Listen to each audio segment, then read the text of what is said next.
पिछले क्लास में हमने डेनिस के बारे में पढ़ा था, ठीक है ना। डेनमार्क की कंपनी की स्थापना, उसके बारे में जो भी कुछ प्रोविजन है उसके बारे में हमने देखा था।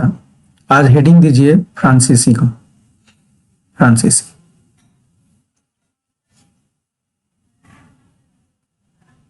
इसमें काफी समझना जरूरी है यहाँ पे, क्योंकि जब हम फ्रांसीसी कंपनी के बारे में पढ़ेंगे ना, तो यहीं से हम ब्रिटिश ईस्ट इंडिया कंपनी और फ्रांसीसी कंपनी के बीच में जो टकराव है उसको भी देखेंगे। तो आज हेडिंग दीजिए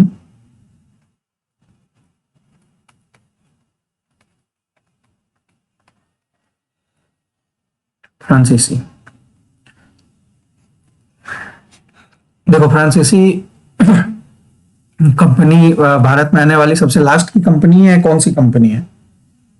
डेनिस के बाद फ्रांसीसी, है ना। क्रम याद है? जी सर। हाँ, क्रम याद रखना। देखो, सबसे पहले इस कंपनी की स्थापना के बारे में लिखिए।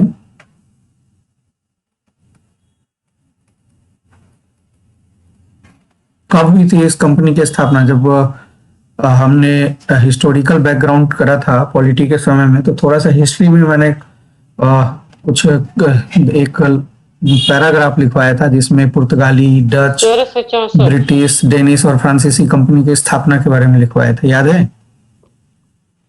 1664। ठीक है, वेरी गुड। इस कंपनी की स्थापना हुआ था 1664 में, ठीक है। और इसके संस्थापक ना जब हुआ था, इसके संस्थापक शासक कौन थे? देखो, ब्रिटिश ईस्ट इंडिया कंपनी के तुलना में अगर हम फ्रांसीसी कंपनी देखें, तो फ्रांसीसी कंपनी एक राज्य प्रोत्साहित कंपनी है। ये राजा शासक के अधीन है। इसकी स्थापना किसके काल में हुई थी? सर लुई 16वां थे, 14वां। ये कंफ्यूजन दूर हटाओ। लुई 14 या 16? अरे 14। देखो, दिमाग में ये बैठा हुआ है। वो हो गया क्या? वो एक मूवी नहीं आई थी जिसमें उल्टा दिखता है, तो 14 को 16 नहीं समझना है, ठीक है। ये 14वां है, लुई 14। और एक लाइन और लिख लेना, इसके मंत्री था कोलवर्ट। मंत्री कोलवर्ट, कोलवर्ट ऐसे लिख लो, कोलवर्ट, ठीक है, ऐसे लिख लो। ये फ्रांसीसी कंपनी की स्थापना 1664 में लुई 16वां के काल में मंत्री कोलवर्ट के प्रयास से हुआ था। इसी के प्रयास से इस कंपनी की स्थापना हुआ था, प्रयास, ठीक है। कंपनी का नाम क्या था?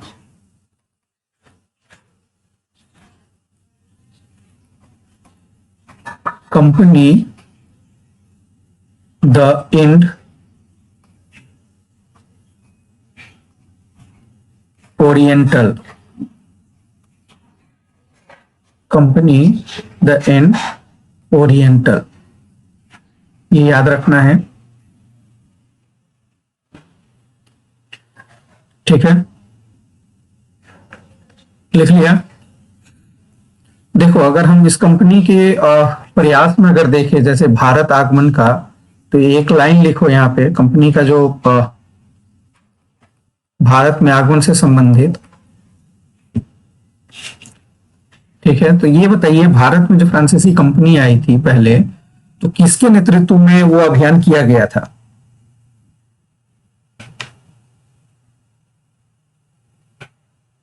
फिर नहीं याद है।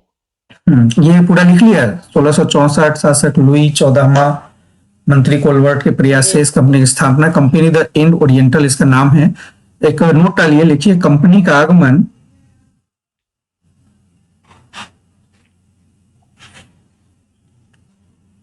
सूरत में, सूरत 1667 ईस्वी में कंपनी का आगमन हुआ था। आगमन लिखो, कंपनी का आगमन 1667 में सूरत में हुआ, जिसका नेतृत्व करता था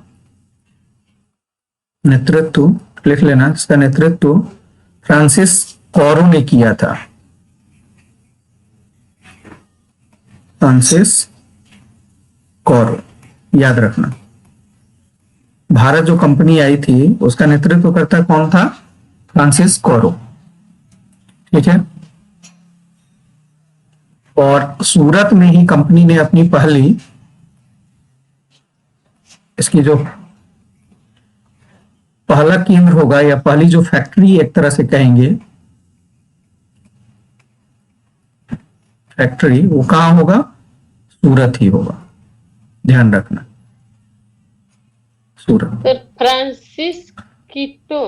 कॉरो, कॉरो रॉ है, फ्रांसिस कॉरो, ठीक है, लिख लिया? ये रॉ है, रॉ, जी सर। फ्रांसिस कॉरो के नेतृत्व में हुआ था। अब देखो बाद में कंपनी ने अपना जो विस्तार किया था पूर्वी तट पे, तो आप लिख सकते हैं कि पूर्वी तट पे करीब 60 यानी 70s के आसपास 69 ईस्वी में आप लिख लो कि कंपनी ने मसूलीपट्टनम, इसकी जो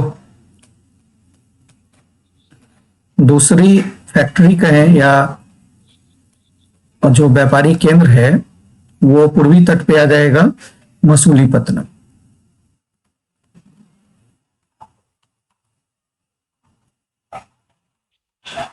मसूलीपट्टनम, ठीक है, मसूलीपट्टनम। अब देखो पूर्वी तट पे आएगी कंपनी, तो हम लोगों ने पढ़ा था कि किस तरह से ईस्ट इंडिया कंपनी भी सूरत के तट से पश्चिम में विस्तार करते हुए और फिर बाद में पूरब में बंगाल के तरफ भी बढ़ी थी।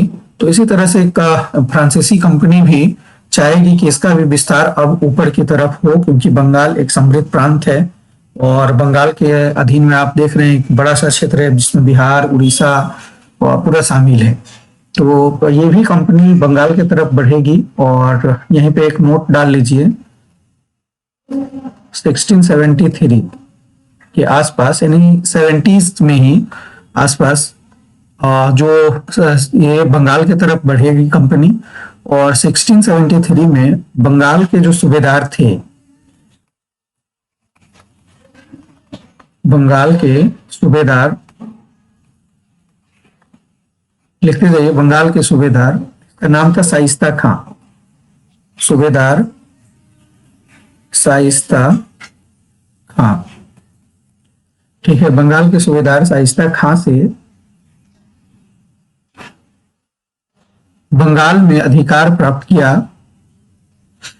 और शाइस्ता खां ने इसे जो कुछ जमीन दी थी, व्यापारिक क्षेत्र दिया था, उसी को इन्होंने एक नगर बनाया था, शाइस्ता खां द्वारा बंगाल में अधिकार दिया, जिसे फ्रांसीसियों ने चंद्रनगर नामक बस्ती बनाई। चंद्रनगर, ठीक है, बस्ती। चंद्रनगर बस्ती किससे संबंधित है? बंगाल से। अधिकार कौन दिया था? शाइस्ता खां। और चंद्रनगर बसाया कौन था? फ्रांसीसियों ने, ठीक है। और बंगाल में फ्रांसीसियों का केंद्र कौन सा हो जाएगा? यही चंद्रनगर, ठीक है। तो ये फ्रांसीसियों के कारण ही चंद्रनगर का क्या होगा? विस्तार हुआ था, ठीक है।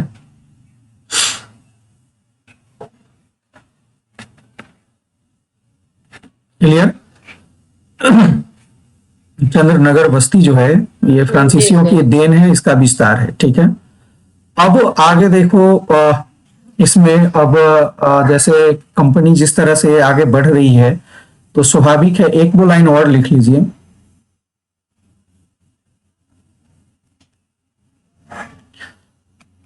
नोट डाल करके लिख लो, नोट में 70s में यानी 1700 में 1701 लिख लीजिए। 1701 ईस्वी में, 1700 के बाद जो हम देखते हैं, तो फ्रांसीसी की जैसे गतिविधियां बढ़ेगा, ये अंग्रेज के लिए, ब्रिटिश ईस्ट इंडिया कंपनी के लिए तनाव होगा। तो लिख लीजिए 1701 ईस्वी में फ्रांसीसियों ने पांडिचेरी, फ्रांसीसियों ने पांडिचेरी को अपना मुख्यालय बनाया। पांडिचेरी को अपना मुख्यालय बनाया। यहाँ का पहला गवर्नर कौन था?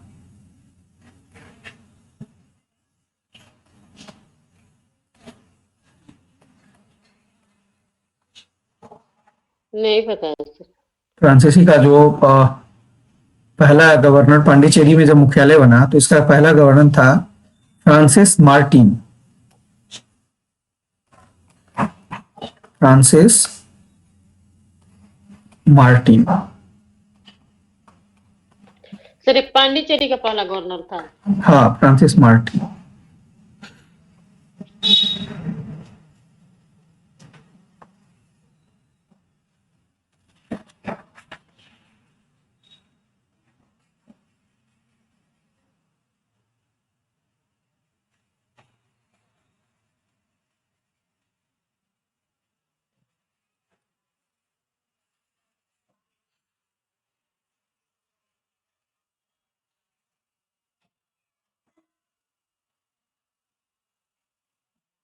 क्लियर?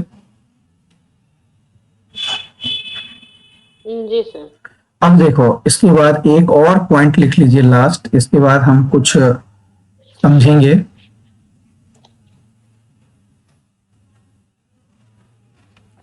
देखो यहीं पर 1735 में 1735, हाँ 1735 लिख ली, मतलब 1735 ईस्वी में जब फ्रांसिस गवर्नर, लिख लो Francis governor Dumas, Francis governor Dumas का पांडिचेरी आगमन हुआ। और ड्यूमा, देखो ड्यूमा के आगमन के कारण, ठीक है लिख लो, ड्यूमा के आगमन के कारण फ्रांसीसी व्यापार,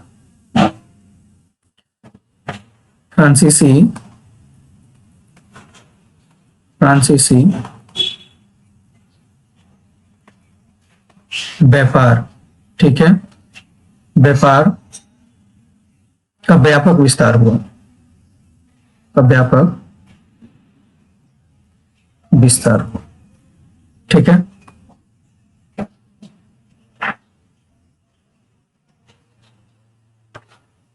क्लियर?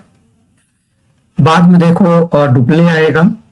अभी हम डुप्ले वगैरह को न ला करके कर्नाटक युद्ध के बारे में थोड़ा सा बैकग्राउंड समझो। ये लिख लिया, यही जो पांडिचेरी, देखो ये जो पांडिचेरी, हाँ 1701 में, ध्यान रखना 1701 में पांडिचेरी जो इसका केंद्र बनेगा, ठीक है, तो फ्रांसीसियों का महत्वपूर्ण केंद्र की तरह ये रहेगा, याद रखना। इसलिए यहाँ पे गवर्नर फ्रांसिस मार्टिन आया, फिर फ्रांसिस ड्यूमा आया, फिर डुप्ले वगैरह भी आएगा बाद में। अभी देखो, अभी एक थोड़ा सा बैकग्राउंड समझो।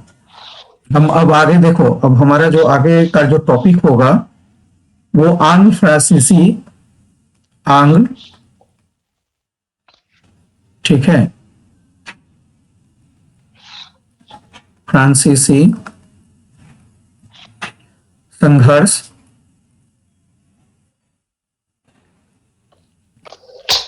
इस पेंसिल से लिखना ना बड़ा दुखदाई होते हैं। संघर्ष, ये भी कोई संघर्ष से कम नहीं है। आजकल स्मार्ट बोर्ड अच्छा है, संघर्ष, या इसी को आप लिख लीजिए कर्नाटक युद्ध। और कर्नाटक युद्ध, अभी हम युद्ध शुरू नहीं करेंगे, ठीक है, क्लियर? बड़ा उलझन है, पढ़ा है इतिहास में कर्नाटक युद्ध के बारे में, समझ में आया? देखो याद रखना एक अलग चीज है और समझना बड़ा एक अलग चीज है। इतिहास सब फैक्ट वगैरह एक पढ़े वो भी भुलाते रहता है। हाँ देखो, इतिहास को इतिहास की तरह समझो तब मजा आएगा, और इतिहास को बर्डन की तरह समझोगे, लोग समझते हैं कि फैक्ट रट लिया और हो गया, अब वो जमाना गया। और कहते हैं ना कि हिस्ट्री ज्योग्राफी बड़ी बेवफा है और रात में पढ़ो दिन में सफा है, सुना है कहावत की नहीं? तो ये गलत धारणा है। हाँ, ये गलत धारणा, इसको नहीं बैठाना है मन में। इसको ऐसे समझो, पहले पृष्ठ, अब देखो कर्नाटक का युद्ध है, हमें तीनों युद्ध के बारे में समझना है। कई जगह पे पहला युद्ध के बारे में गलत धारणा ये है कि ऑस्ट्रेलिया का जो उत्तराधिकार, ऑस्ट्रियाई उत्तराधिकार जो हुआ था युद्ध उसका, उसके कारण फर्स्ट कर्नाटक का लड़ाई शुरू हुआ था, लेकिन ऐसा नहीं है। उसके पीछे का भी रीजन बताऊंगा, क्योंकि जो ऑस्ट्रियाई उत्तराधिकार का युद्ध है वो 1740 में ही शुरू हुआ था। ठीक है ना। और कर्नाटक का पहला युद्ध 46 में शुरू होता है, 1746 में, तो इसलिए उसको हम नहीं मानेंगे। तो जहां भी फैक्ट आपको बुक में मिले उसको काट दो और उसको भूल जाओ। ठीक है, जो भी आप लोगों ने यूट्यूब पे पढ़ाया होगा बहुत सारे लोगों ने, तो उसको भूल जाना है। इसका बैकग्राउंड समझिए। कर्नाटक कर्नाटक की अगर हम बात करें तो कर्नाटक अपने आप में एक, जिस समय हम देखते हैं कि जो कोरोमंडल का जो क्षेत्र है दक्षिण भारत में, कोरोमंडल का, ठीक है, कोरोमंडल में खास करके जो अभी तमिलनाडु आंध्र प्रदेश है। तो जब हैदराबाद के जो निजाम साहब, आपने पढ़ाया था, आप लोगों को याद होगा कि हैदराबाद का जो निजाम था, हैदराबाद की स्थापना किसने किया था?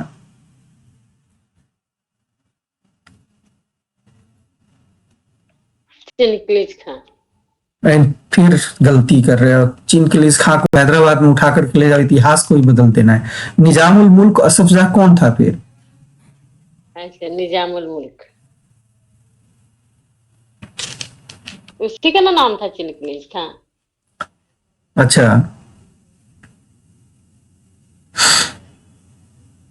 निजामुल मुल्क असफ जाह, ठीक है। अवध के संस्थापक कौन थे? शहादत खान। बुरहन मुल्क, ठीक है।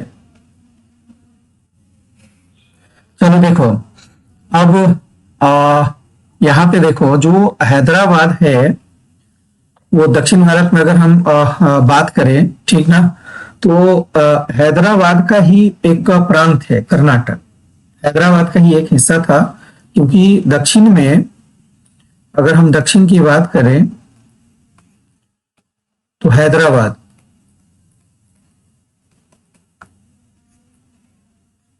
अपने आप में एक महत्वपूर्ण केंद्र है। और हमने देखा कि जब मोहम्मद शाह रंगीला, याद है, मोहम्मद शाह रंगीला के काल में ही 1724 में,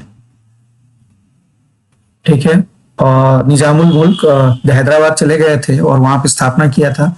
और मुगल के अधीन रहते हुए भी एक स्वतंत्र शासक की तरह काम किया था और मुगल परंपरा को ही निभाया था। तो हैदराबाद के अंदर ही कर्नाटक था। तो देखो, जो खास करके जो कोरोमंडल का तटवर्ड, आंध्रा, तमिलनाडु, तेलंगाना, कर्नाटक, ये सब जो क्षेत्र है, ये क्षेत्र बड़े एक विवाद का कारण बना था उस समय। हुआ क्या है, इसको दो पार्ट में बांट लो। हैदराबाद के अंदर ही कर्नाटक है। अब इसमें कर्नाटक का जो युद्ध हम देखते हैं, कर्नाटक का युद्ध, इसको समझने के लिए आप एक बैकग्राउंड बना लें और थोड़ा सा यहाँ का इतिहास समझें। इस युद्ध को समझने के लिए एक बैकग्राउंड बना लो। एक तरफ लिखिए कर्नाटक, क्योंकि लड़ाई की शुरुआत यहीं से होगी। पहले कर्नाटक लिख लो और दूसरी तरफ लिख लो हैदराबाद, हैदराबाद, ठीक है। देखो, हैदराबाद की जो शासक है उसको कहा जाता था निजाम, और इसके संस्थापक शासक हो गए आपका निजामुल मुल्क, निजाम उल मुल्क, ठीक है, असफ जाह। क्लियर? पहले जो कर्नाटक का युद्ध कर्नाटक से शुरू होता है, पहले इसको समझो।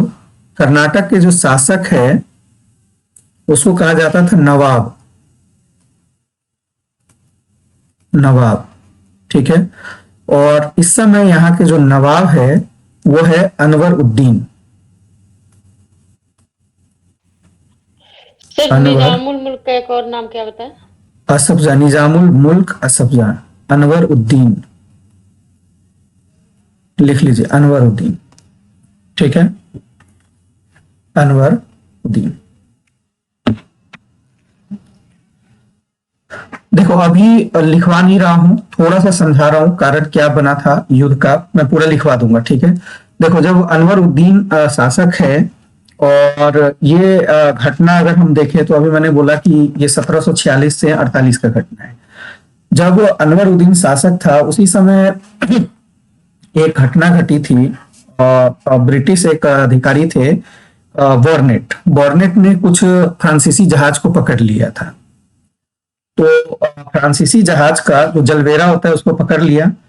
अब इसके कारण क्या हुआ था, इस जहाज को बचाने के लिए, और इसका जो एक तरह से नहीं कहते हैं कि शासक के पास पहुंचना, तो फ्रांसीसी अनवर उद्दीन के पास पहुंचे थे। ठीक है, क्लियर।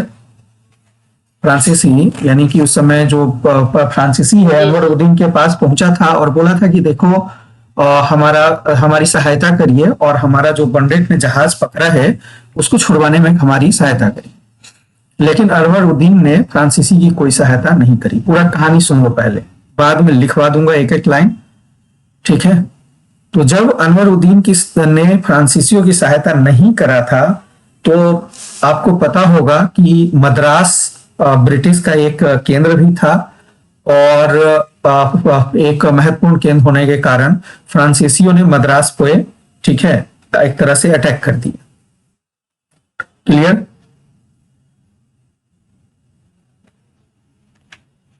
फ्रांसीसियों ने मद्रास पे अटैक कर दिया, और मद्रास पे जब अटैक हुआ था फ्रांसीसियों का, तो याद होगा कि अब ब्रिटिश किसके पास जाएगा, वो भी आएगा अनवर उद्दीन के पास, अनवर उद्दीन को कंप्लेन करेगा, और अनवर उद्दीन क्या करेगा, फ्रांसीसियों की सहायता न करके, आपने देखा, वो ब्रिटिश की सहायता करेगा, और ब्रिटिश की सहायता करेगा और यहीं पर एक सेना भेजेगा अपना।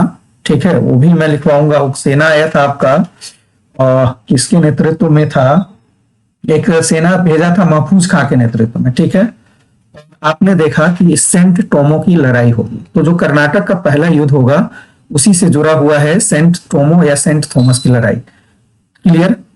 तो वहां पे आपने ये एक घटना देखा, कई सारी घटना आपने क्या क्या देखा। एक हमने देखा कि इसके काल में नंबर फर्स्ट घटना हमारा ये था कि बॉर्नेट वाला घटना, फ्रांसीसी जलवेरा को पकड़ लिया। दूसरा हमने देखा कि फ्रांसीसी भाग करके जाएगा कहां, अनवर उद्दीन के पास, लेकिन सहायता नहीं। फ्रांसीसी कहां जाएगा, अनवरुद्दीन के पास। हाँ, ये आए शासक के पास, इसकी सहायता नहीं की गई। फिर फ्रांसीसी क्या करेंगे, मद्रास पे आक्रमण करेगा, मद्रास को घेर लेगा ये फ्रांसीसियों द्वारा। ठीक है, फ्रांसीसियों ने मद्रास को घेर लिया। अब इसके कारण अब ब्रिटिश जाएगा किसके पास, अनवर उद्दीन के पास, और अनवर उद्दीन फिर किसकी सहायता करेगा, ब्रिटिश की, और सेंट थोमो में ब्रिटिश दोनों, की। हाँ, सेंट थोमो में दोनों लड़ पड़ेंगे, फ्रांसीसी और अनवर उद्दीन की सेना महफूज खां के नेतृत्व में, और उसमें बुरी तरह से हारेंगे। ये कहानी था, कुछ आपका एक बैकग्राउंड था कहां से, first world war, sorry world war कह रहा हूं, कर्नाटक युद्ध से। मैं कहां से कहां पहुंचा दिया आपको है, इतिहास दिमाग में बहुत चलता रहता है। ठीक है, तो ये कर्नाटक का पहला युद्ध, कुछ कहानी ऐसा है। देखो फिर से उसी डायग्राम पे आइए, हमने जो डायग्राम बनाया था कि एक तरफ हमारा कर्नाटक है,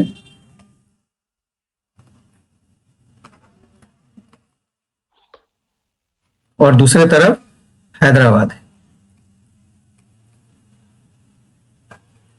हैदराबाद। ठीक है, यहां के शासक वहां लिख लिया आपने, अनवर उद्दीन। क्लियर। और वहां पे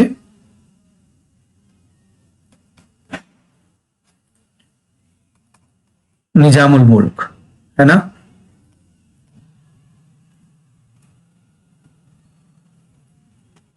निजाम उल मुल्क।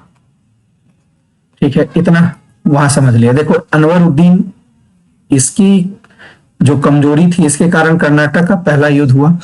अब देखो कर्नाटक का दूसरा युद्ध की जो शुरुआत होगी उसके पीछे कुछ कारण है।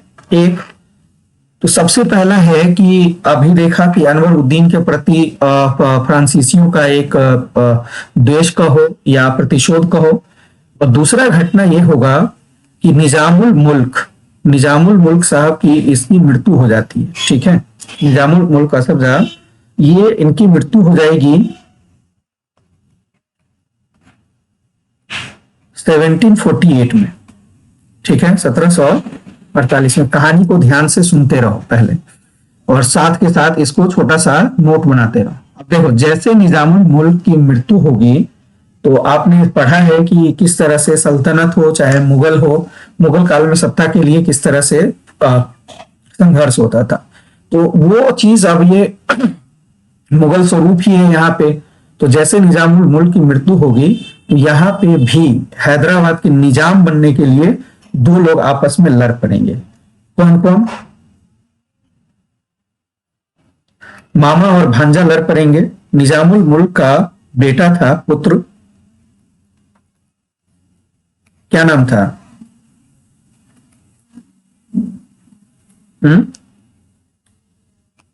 कहानी नहीं पढ़ा क्या? नासिर जंग। एक तरफ हो जाएगा नासिर जंग और नासिर जंग का भांजा और निजामुल मुल्क का नाती था मुजफ्फर जंग।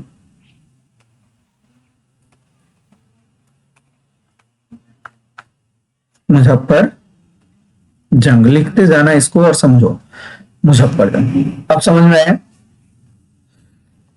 क्लियर? जी सर।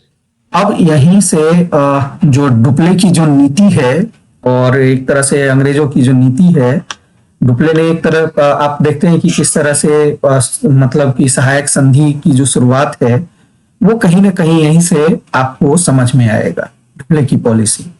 ठीक है, अब ये दोनों, अब जैसे निजामुल मुल्क का देहांत होगा तो सफदर नासिर जंग अपने आप को निजाम घोषित कर देंगे हैदराबाद का। क्लियर? समझ में आया? और दूसरे तरफ मुजफ्फर जंग विद्रोह खड़ा कर देगा और अपने आप को कहेगा कि मैं हैदराबाद का निजाम हूं।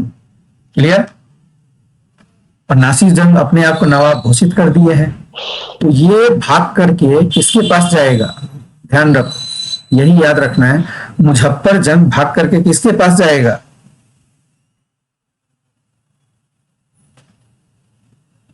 कहा जाएगा? अंग्रेजों के पास। अंग्रेज के पास नहीं, ये जाएगा फ्रांसीसी के पास। फ्रांसीसी, ठीक है, और ये जाएगा ब्रिटिश के पास। अब समझ में आया? क्लियर? जी सर। तो एक कहीं ना कहीं ये पृष्ठभूमि बनाएगा कर्नाटक का दूसरा सेकेंड वॉर कर्नाटक का। अब देखो इसके बाद की जो कहानी है उसको ऐसे समझो। इसके बाद अब शुरुआत होगी यहीं से। देखो शुरुआत कहां से होगा? कर्नाटक से, क्योंकि कर्नाटक का वॉर है। अब जैसे मृत्यु के बाद, इनकी मृत्यु के बाद की कहानी समझ में आ गई, आगे बढ़े। जी सर। उतार लिया इसको?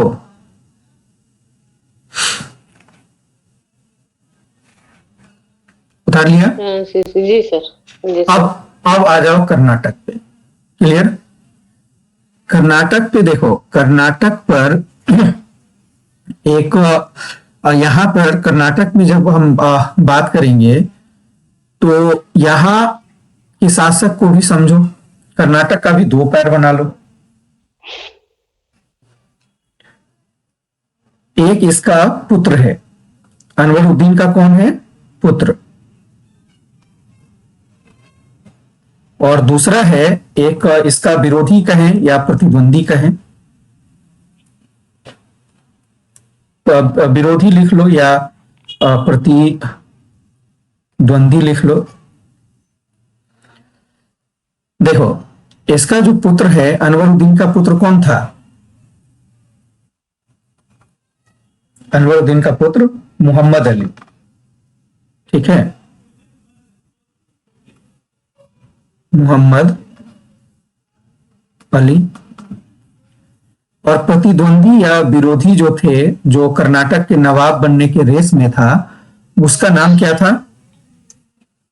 चांद साहब का नाम सुने हो? है जी सर। चांद, चांद साहब। कभी ये मराठों के अधीन थे, बाद में करीब मराठों ने शायद 1748 के आसपास में ही इसे छोड़ दिया था, ठीक है। अब देखो यहाँ पे अभी अनवरुद्दीन के काल में ही देखो एक घटना घटेगी। अब इसको ऐसे समझो, अब यहाँ पे कर्नाटक में अनवरुद्दीन का वास्तविक उत्तराधिकारी कौन है? मोहम्मद अली है ना। और जब चांद साहब जब मराठा की अधीनता से स्वतंत्र होंगे तो ये भी अपनी दावेदारी कहां थोप देंगे? कर्नाटक पे दावेदारी करेंगे कि नहीं करेंगे? नवाब बनने के लिए कर्नाटक के कौन है नवाब? तो चांद साहब भी कर्नाटक का नवाब बन रहे हैं, लेकिन अनवरुद्दीन अभी जिंदा है और बैठा हुआ है, और उसका बेटा मोहम्मद अली है। तो चांद साहब भाग करके किसके पास आएगा, मुझे बताओ। अब चांद साहब किसके पास आएगा?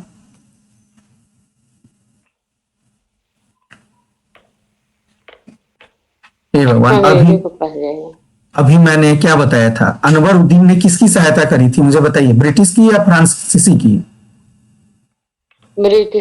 ब्रिटिश की सहायता करी थी। याद रखो, पर जब कर्नाटक का पहला वार मैंने बताया तो उसमें क्या हुआ था कि जब ब्रिटिश का जो एक सेना था, जल सेना के जो अध्यक्ष थे वॉर्नेट, मतलब वहां का कमांडर था, उसने क्या करा था? ब्रिटिश पोत को पकड़ लिया था। तो आपको सॉरी, इसको फ्रांसीसी पोत जल बेरा को पकड़ लिया था, तो फ्रांसीसी गया था ना अनवरुद्दीन के पास, लेकिन सहायता नहीं की थी। तो इसका मतलब है कर्नाटक या अनवरुद्दीन का झुकाव कहीं ना कहीं ब्रिटिश के प्रति है। तो स्वाभाविक है कि अनवरुद्दीन का वास्तविक उत्तराधिकारी मोहम्मद अली, उसका बेटा, लेकिन चांद साहब खुद नवाब बनना चाह रहे हैं अब कर्नाटक के। तो अब इसकी सहायता कौन करेगा? फ्रांसीसी करेगा। तो ये भाग के आएगा फ्रांसीसी के पास। क्लियर? अब समझ में आया? तो चांद साहब भाग करके आएंगे फ्रांसीसी के पास। अब क्या करेंगे फ्रांसीसी? देखो, अब यहीं से कहानी बनेगा कि फ्रांसीसी एक गठबंधन करेगा। और गठबंधन किसके किसके साथ करेगा? देखो, एक हो गया फ्रांस, दूसरा कौन हो गया? चांद साहब, है ना। और तीसरा कौन हो जाएगा? मुजफ्फर जंग। अब समझ में आया? मुजफ्फर जंग। अब कहानी समझ में आया? मुजफ्फर जंग जो लोग ये सबका नाम ना हमको समझ में नहीं आता था, ये कौन क्या है। नहीं, देखो, समझ में इसलिए नहीं आता है ना कि बड़ा कंफ्यूजन के तरीके से लिखा होता है एक जगह। इसको जो जिस तरह से मैं क्रोनोलॉजी में लिख के समझा रहा हूं, वहां से दिक्कत नहीं होना चाहिए। किताब में एक जगह उलझा हुआ है, ठीक है, उसको सुलझाने की जरूरत है। अब देखो, अब समझ में आया क्यों? क्योंकि एक तरफ हैदराबाद में लोग में फंसा हुआ है मुजफ्फर जंग कि भाई मुझे नवाब बनना है, सॉरी निजाम बनना है, और दूसरा चांद साहब जो मराठा की अधीनता से स्वतंत्र हुए हैं, वो कर्नाटक के नवाब बनना चाह रहे हैं, लेकिन इसके लिए बाधा है अनवरुद्दीन, और अनवरुद्दीन के पीठ पे है अंग्रेज। तो ये भाग के जाएगा फ्रांसीसी के पास। नासिर जंग ब्रिटिश के पास जा चुका है क्योंकि मुजफ्फरपुर ने विद्रोह खड़ा किया था मुजफ्फर जंग ने, तो मुजफ्फर जंग चला जाएगा फ्रांसीसी के पास। अब ये तीनों मिलकर के एक गठबंधन करेगा जिसमें फ्रांस होगा, चांद साहब और मुजफ्फर जंग। समझ में आया? क्लियर? और यही एक कारण बनेगा, एक नाम सुना होगा, अंबूर की लड़ाई। क्लियर? एक 49 के आसपास में अंबूर युद्ध की लड़ाई, ठीक है, ये एक लड़ाई होगा अंबूर की लड़ाई, जिसमें कौन कौन है? चांद साहब है, मुजफ्फर जंग। और ये तीनों मिल करके लड़ाई करेंगे अनवरुद्दीन के विरुद्ध। किसके विरुद्ध? अनवरुद्दीन के विरुद्ध। क्लियर?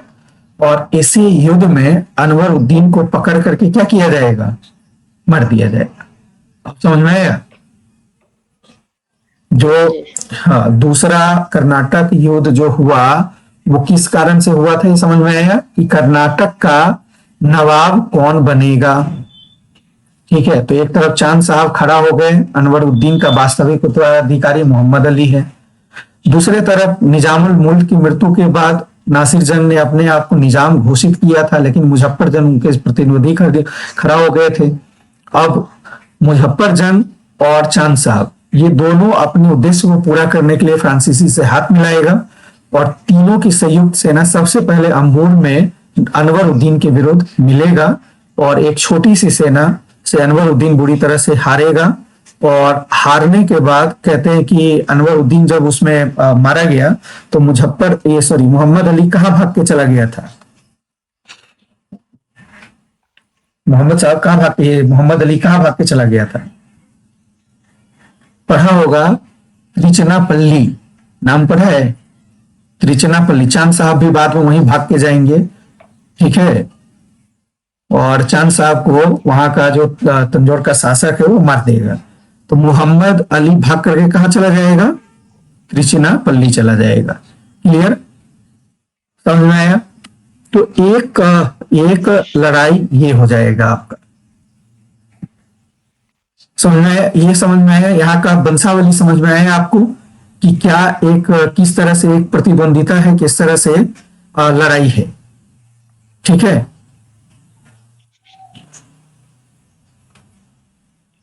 ये समझ में आया या नहीं समझ में आया? बताओ।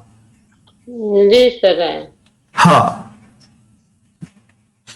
अब देखो, अब मुझे ये बताइए, जब फ्रांसीसी इतना कूद फान करेगा, कभी अंबर लड़ रहा है, अंबुर के युद्ध में लड़ रहा है, कभी इधर गठजोड़ उधर गठजोड़ कर रहा है, तो इधर नासिर जंग भी परेशान होकर के अब बेचारे नासिर जंग अब किसके पास जाएंगे? ब्रिटिश के पास। समझ में आया? क्लियर? कहानी समझ में आ गया ना कि नासिर जंग ब्रिटेन के अधीन है, मुजफ्फर जंग फ्रांसीसी के अधीन है। ये हैदराबाद से हो गया, इधर मोहम्मद अली और चांद साहब। अब देखो, अब बाद में क्या करेगा नासिर जंग मिल करके, ठीक है, एक गुट बनाएगा ब्रिटिश के साथ कि हम अब कर्नाटक पे क्या करेंगे? युद्ध करेंगे कर्नाटक से। क्लियर?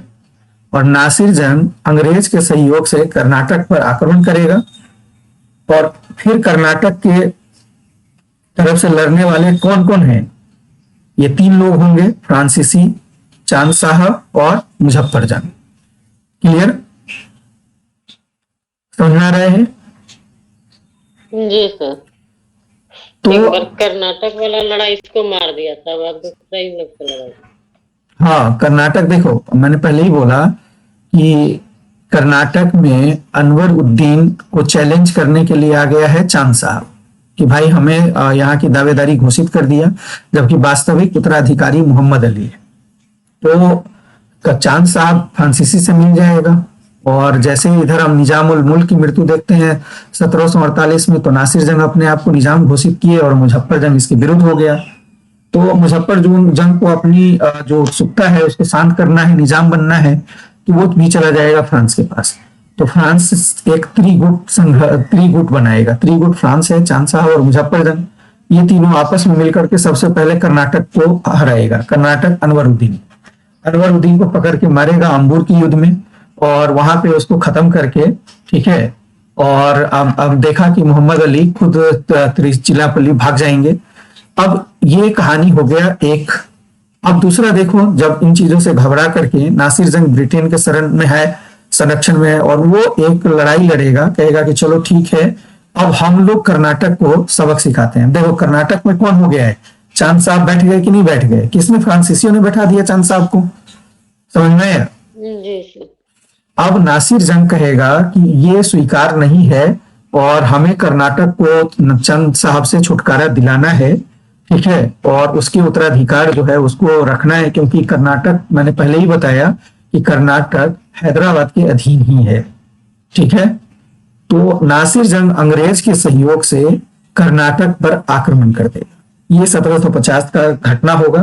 तो एक तरफ नासिर जंग है और ब्रिटिश है, ठीक है, और दूसरी तरफ फ्रांस है, चांद साहब है और मुजफ्फरजंग है। ये त्रिगुट है, यानी त्रिगुट कहो या त्रिगुट मित्र शक्ति, जो कहना है कहो। और इस युद्ध में बुरी तरह से हार जाएगा ये फ्रांसीसी का जो ये त्रिगुट है, वो हार जाएगा। क्लियर, समझ में आया? लेकिन एक दुर्भाग्यपूर्ण घटना ये घटता है कि जब ये आप 1750 का जो युद्ध देखेंगे, कर्नाटक का जो युद्ध है, उसमें भले ही नासिर जंग जीत गया, लेकिन उसके सेना में भगदड़ मच गई थी, एक विरोध उत्पन्न हो गया था। ठीक है, और उस विद्रोह में ही नासिर जंग की क्या कर दी जाएगी? हत्या कर दी जाएगी। क्लियर, नासिर जंग मतलब हैदराबाद के निजाम। क्लियर, जो हैदराबाद का निजाम है उसकी क्या कर दी जाएगी? हत्या कर दी जाएगी। तो हत्या करने के बाद अब देखो, हैदराबाद का जो निजामत है वो खाली हो जाएगा। और हैदराबाद की निजामत के लिए कौन पहले से अपने आप को निजाम घोषित करके बैठा हुआ है? नासिर जंग, मुजफ्फरजंग। Very good. अब मुजफ्फरजंग को मौका मिल जाएगा और फ्रांसीसी को भी मौका मिल जाएगा नासिर जंग के मृत्यु के बाद। और फ्रांसीसी तुरंत क्या घोषणा कर देगा कि हैदराबाद का निजाम अब कौन है? बताओ, मुजफ्फरजंग। अब समझ में आया? अब समझ में आ गया? जी सर। तो ये थोड़ा सा उलझा हुआ कहानी है। अब देखो अब क्या होगा। और इधर ध्यान रखना, ये जो कर्नाटक है, कर्नाटक की राजधानी आर्कट थी, ये याद रखना, आर्काट कहो। ठीक है, अब एक और कहानी बनता है, इसकी राजधानी आर्काट, याद रखना, ये भी कई बार पूछ सकता है आप लोग, कर्नाटक की राजधानी। अब देखो, अभी ये चीजें आपने देखा कि निजाम नासिर जंग ब्रिटिश के साथ जो त्रिगुट है, फ्रांस, चांद साहब और मुजफ्फरजंग को पराजित किया था। तो इससे ब्रिटिश का मनोबल क्या होगा? बढ़ेगा। ब्रिटिश अब शांत नहीं रहने वाला है, क्योंकि फ्रांसीसियों ने क्या कर दिया है? हैदराबाद का निजाम किसे घोषित कर दिया है? मुजफ्फरजंग। अब क्लाइव है, और क्लाइव एक भारत के इतिहास में और उपनिवेशवाद के इतिहास में एक बहुत बड़ा मोहरा है, ये आपको पता है। क्लाइव है, वो शांत नहीं बैठेगा। क्लाइव फिर क्या करेगा? इसके नेतृत्व में कर्नाटक यानी अर्काट, कर्नाटक की राजधानी अर्काट पर आक्रमण होगा। ये 1752 की घटना है। ठीक है, आक्रमण होगा। अब कर्नाटक में कौन बैठा हुआ है ये बताओ? चांद साहब। कर्नाटक में है चंदा साहब। चंदा नहीं, चांद साहब। क्या नाम है कर्नाटक में? चांद साहब। चांद साहब। ठीक है, और मोहम्मद अली कहाँ छुपा हुआ है? मोहम्मद त्रिचिनापल्ली में। हाँ, ध्यान रखना है। अब देखो, क्लाइव इस युद्ध से जब त्रिगुट को हराएगा, उसके बाद क्लाइव चुपचाप नहीं बैठेगा। क्लाइव फिर अर्काट पे आक्रमण करेगा, और आक्रमण करेगा तो यहाँ पे चांद साहब का जो बेटा है, ठीक है, चांद साहब का पुत्र था राजा साहब, याद रखना। तो राजा साहब के नेतृत्व में एक सेना क्लाइव से युद्ध करेगा, लेकिन अर्काट का जो युद्ध होगा, इसमें चांद साहब बुरी तरह से हार जाएंगे और उसका जो बेटा है वो पराजित हुआ। चांद साहब ये खबर सुन करके ये भी त्रिचिनापल्ली भागेगा। क्लियर, लेकिन यहीं पर त्रिचिनापल्ली, मैंने बताया कि त्रिचिनापल्ली के जो शासक है, तंजौर के जो शासक है, राजा था, उसने चांद साहब की क्या कर दी थी? हत्या कर दी थी। समझ में आया? कहानी समझ में आया? फर्स्ट का और सेकंड का एक बार और इसको रिवीजन कर लेना, इस वीडियो को। कहानी समझ में आना चाहिए। ठीक है, बाद में देखो 1754 में फ्रांसीसी सरकार डुप्ले को बुला करके गोदेहो को अपना जो गवर्नर है नियुक्त करेगा, और गोदेहो आते ही इस जो ये कर्नाटक वॉर है, इसको क्या कर देगा? वो समाप्त करेगा और पांडिचेरी में एक संधि करेगा। तो इस तरह से सेकेंड कर्नाटक का जो युद्ध है वो भी क्या हो जाएगा? समाप्त हो जाएगा। ठीक है। और तृतीय कर्नाटक का युद्ध जो यूरोप में सप्तवर्षीय युद्ध हुआ था उसके साथ शुरू होगा और वो पेरिस के संधि के साथ समाप्त होगा। तो उसकी कहानी उतना उलझा हुआ नहीं है, साफ सुथरा कहानी है, तो वो समझ में आ जाएगा। ये हिस्सा समझ में आया, इसको नोट कर लेना, ठीक है। कौन किसका प्रतिद्वंदी है, कौन किसको चैलेंज कर रहा है, ठीक है। तो कर्नाटक का जो युद्ध है सबसे पहले अनवर उद्दीन की गलती के कारण शुरू हुआ। जब मान लो, एक तरह से ऐसे याद रखना, कहानी मैं बता रहा हूं कि अनवर उद्दीन ने गलती कर दी कि जब ब्रिटिश ने फ्रांसीसी बेरा को पकड़ लिया था, और ब्रिटिश कौन, तो वर्नेट, याद रखना है, वर्नेट ने नामक अधिकारी ने फ्रांसीसी बेरा को पकड़ लिया था। तो उस युद्ध को, उस मुद्दे को अनवर उद्दीन को क्या कर देना चाहिए था, सुलझा देना चाहिए था कि भाई ठीक है, आप दोनों व्यापारी वर्ग है, आप दोनों व्यापार करिए, शांतिपूर्वक व्यापार करिए। तो कहीं ना कहीं ये स्थिति उभर करके नहीं आती कुछ वर्षों तक, क्योंकि उन लोगों का उद्देश्य तो पहले से ही फिक्स था कि पहले व्यापार करना है और व्यापार करने के क्रम में फिर हमें उपनिवेश भी बढ़ाना है। तो आप लोगों को पहले ही बताया था कि 3G पॉलिसी, ग्लोरी भी है, गन भी है और गॉड भी है, या गोल्ड कहो उसको। तो ये चीजें चाहिए उसको। तो घूस स्थिति भी बढ़ानी है, तो साम्राज्यवाद उसका एक महत्वपूर्ण हिस्सा बनाना है उसको। वो छोड़ेगा नहीं वो, लेकिन कुछ वर्षों तक ये चीजें टल जाती अगर अनवर उद्दीन ने गलती नहीं किया होता। तो क्या गलत कह रहा हूं, सुझा देता हूं दोनों को। तो उसने ब्रिटिश का, बर्नेट का साथ दिया, फ्रांसीसी का साथ नहीं दिया। फ्रांसीसी गुस्सा करके किस पे अटैक कर देगा, मद्रास पे, और मद्रास पे अटैक करेगा। इसके लिए अभी हमने देखा कि सेंट टोमो का युद्ध छिड़ जाएगा। तो पहला घटना तो वो हो गया हमारा कर्नाटक का युद्ध का, ठीक है। दूसरा घटना आपने देखा, कई सारी कहानी यहाँ पे मिलके आ गई। एक तरफ जो चांद साहब मराठा के अधीन था वो आजाद हो गए, तो चांद साहब अब आकर के कर्नाटक पे अपना नवाबी पेश कर दिया कि मैं नवाब हूं। तो अब उसको सहायता चाहिए, तो कर्नाटक से पहले ही फ्रांसीसी का 2-4 का आंकड़ा है, तो ये भाग के जाएंगे फ्रांसीसी के अधीन। दूसरे तरफ हमने देखा कि 48 में निजामुल मुल्क साहब भी चल बसे, तो वहां पे नासिर जंग जो उसका बेटा है अपने आप को निजाम घोषित किया। दूसरे तरफ मुजफ्फर उसका नाती था, मुजफ्फर जंग नासिर जंग का भांजा है, वो भी अपने आप को निजाम घोषित करेगा। लेकिन भाई कैसे, एक नासिर जंग निजाम है तो वो कैसे, तो वो अपनी महत्वाकांक्षा को पूरा करने के लिए कहाँ भाग के जाएगा, फ्रांसीसी के पास। तो फ्रांसीसी के पास 2 लोग आ गए, एक चांद साहब आ गए जो कर्नाटक पे अपना अधिकार जमा रहे हैं, दूसरे जगह मुजफ्फर जंग आ गया जो अपना हैदराबाद पे प्रभुत्व बता रहे हैं। तो इसको एक मौका मिल गया कि चलो एक उस समय हमने हराया ही था कर्नाटक को, ठीक है, याद है अभी बताया मैंने कि कर्नाटक को पहले तो हराया ही था, एक बारी और क्यों न लड़ा जाए कर्नाटक के विरोध, और कर्नाटक के विरोध फिर जंग होगा, तीनों लोग मिल करके, और अनवर उद्दीन उसमें क्या होगा, मारा जाएगा, उसका बेटा मोहम्मद अली भाग जाएगा वहां से।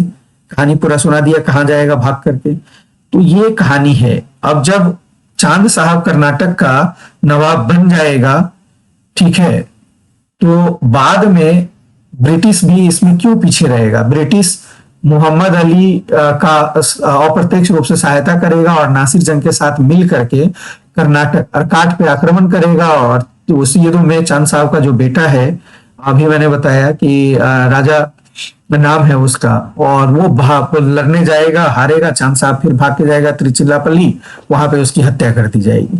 तो ये पूरा सा कहानी है, इसको याद रखो, तो युद्ध को समझने में कोई समस्या नहीं होगा। कर्नाटक का दोनों युद्ध थोड़ा उलझा हुआ है, क्लियर हुआ या नहीं हुआ, मुझे ये बताओ कहानी। जी सर, क्लियर। या ऐसे ही बोल रहे हो? नहीं सर, हाँ, तो ये पहले कुछ ज्यादा ही सब ना, इस 4 गो था ना, इस चारों में बहुत हमको कंफ्यूजन होता है। ये चारों नाम है, नहीं, तो कर्नाटक के साथ 3, अनवरुद्दीन, चंदा साहब और हाँ, नासिर जंग और मुजफ्फर जंग, ये 4 नाम में हमको कंफ्यूजन ज्यादा है। एक है अनवर उद्दीन का बेटा हो गया मोहम्मद अली, उसका प्रतिद्वंदी हो गया चांद साहब। निजामुल मुल्क का बेटा हो गया नासिर जंग और उसका नाती हो गया मुजफ्फर जंग। तो मुजफ्फर जंग, चांद साहब और फ्रांस, ठीक है, किसी तरह से शॉर्ट बना लेना, वैसे याद रखो। यही 4-5 लोगों का नाम और क्रोनोलॉजी याद रखो, ठीक है, उलझन नहीं होगा। और यहीं से जो सहायक संधि जैसी स्थिति उभरती है ना, ये जो भारत में सहायक संधि जो हम कहते हैं, वो डुप्ले की ही देन है। ठीक है, बाद में ब्रिटिश ने इसे वरीयता से लागू किया था। क्लियर? देख रहे हो ना, ब्रिटिश ने सहायता करना शुरू करा या पहले फ्रांसीसियों ने, डुप्ले ने? किसकी? हाँ, फ्रांसीसियों ने। तो ये डुप्ले की पॉलिसी थी और ब्रिटिश ने इसे बड़े आत्मसात किया और कहते नहीं है कि तत्परता से इसे लागू किया और बड़े ढंग से लागू किया। ठीक है, तो चलो इसको समझ लिया। तो अब भी लिखवा दूं इसको या नेक्स्ट क्लास में लिखवा दूं? ऐसा करते हैं ना, नेक्स्ट क्लास में कर्नाटक का युद्ध, तीनों कर्नाटक का जो युद्ध है वो लिखवा दूंगा। एक आज इतना एक बार रिवीजन कर लेना इसको। ठीक है, तीनों का जो जैसे अभी शॉर्ट में नोट बनाया ही है, डेट बाय डेट लिखवा दूंगा। हाँ, यह ध्यान रखना, कई किताब में आप पढ़ोगे कि कर्नाटक का जो पहला जो युद्ध है, ठीक है ना, ये कर्नाटक का युद्ध वाला, उसमें आपको देगा कि ऑस्ट्रियाई उत्तराधिकार के युद्ध के साथ कर्नाटक का लड़ाई शुरू हुआ था। नहीं, ऐसा नहीं है, क्योंकि ऑस्ट्रियाई उत्तराधिकारी का युद्ध 1740 से 1748 के बीच में लड़ा गया था और कर्नाटक सभी जगह सब किताब में देवे करता है, और उसके साथ तत्काल वाला में देता है, जैसा तत्कालिक कारण में देता है जो नहीं नहीं नहीं, देखो वो अलग चीज है। कर्नाटक का लड़ाई ही शुरू होता है 1746 में, और ऑस्ट्रिया का उत्तराधिकार कब शुरू हुआ था युद्ध, ये बताओ मुझे। 1740 में, और ये हो रहा है 46 में, 46 से 48 कर्नाटक का पहला युद्ध। तो 6 साल का गैप है। हाँ, अंदर में एक द्वेष की भावना है, वो अलग चीज है। अगर ऐसा ही होता, अगर मान लो ऑस्ट्रियाई उत्तराधिकार युद्ध का परिणाम होता, तो 6 साल तक इंतजार करने की जरूरत होती क्या? कहीं ना कहीं उलझ गए होते। बात समझ रहे हो? ऑस्ट्रियाई का जो उत्तराधिकार का युद्ध है, एक यूरोप का इशू था और उसे यूरोप पे ही स्तर पे ही समाप्त करने का प्रयास किया जा रहा था। उसको हम इसमें नहीं देखेंगे। इसका जो मेन कारण था वो था बॉर्नेट। समझ में? बॉर्नेट ने फ्रांसीसी जलवेरा को पकड़ लिया था। और दूसरा कारण हो गया ये अनवरुद्दीन। जब वो फ्रांसीसी इस चीज का निपटान के लिए अनवरुद्दीन के पास गया, तो अनवरुद्दीन को मध्यस्थता करके दोनों के बीच में सुलझा देना चाहिए था उस मुद्दा को। बॉर्नेट को डांटना चाहिए था कि आप भी एक व्यापारी है, व्यापार करिए, और ये भी एक व्यापारी, इनको व्यापार करने दीजिए, आपस में लड़ क्यों रहे? तो उसने, अनवरुद्दीन ने बॉर्नेट की तरफ तो देख लिया, यानी ब्रिटिश की तरफ देख लिया, लेकिन फ्रांसीसियों की सहायता नहीं की। फ्रांसीसी भाई चुप क्यों रहेगा?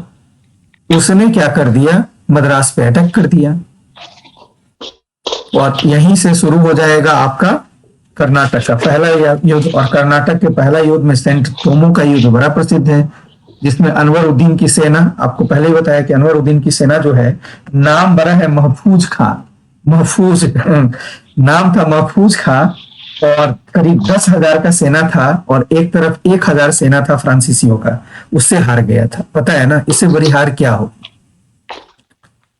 और जब इस युद्ध में जब फ्रांसीसी जीतेगा, तो फ्रांसीसी का जो चेहरा है वो उस पर एक चमक आएगी, बुलंदी आ जाएगा उसमें। ठीक है, और वो फिर इस जगह राजनीतिक में हस्तक्षेप करना शुरू करेगा। और दुर्भाग्य से आगे जाकर के हम देखते हैं कि जब तक निजामुल मुल्क है तब तक तो हैदराबाद शांत है। जैसे निजामुल मुल्क मरेंगे तो 2 लोग खड़ा हो जाएगा। एक तो वास्तविक है नासिर जंग, जो अपने आप को निजाम बनाएगा। दूसरा है मुजफ्फर जंग, कहेगा कि मैं निजाम हूं। तो मुजफ्फर जंग किसके पास भागेगा भाई? अब शक्ति है जो चैलेंज कर सकता है वो है ब्रिटिश, क्योंकि उसने कर्नाटक को हराया है पहले। समझ रहे हो?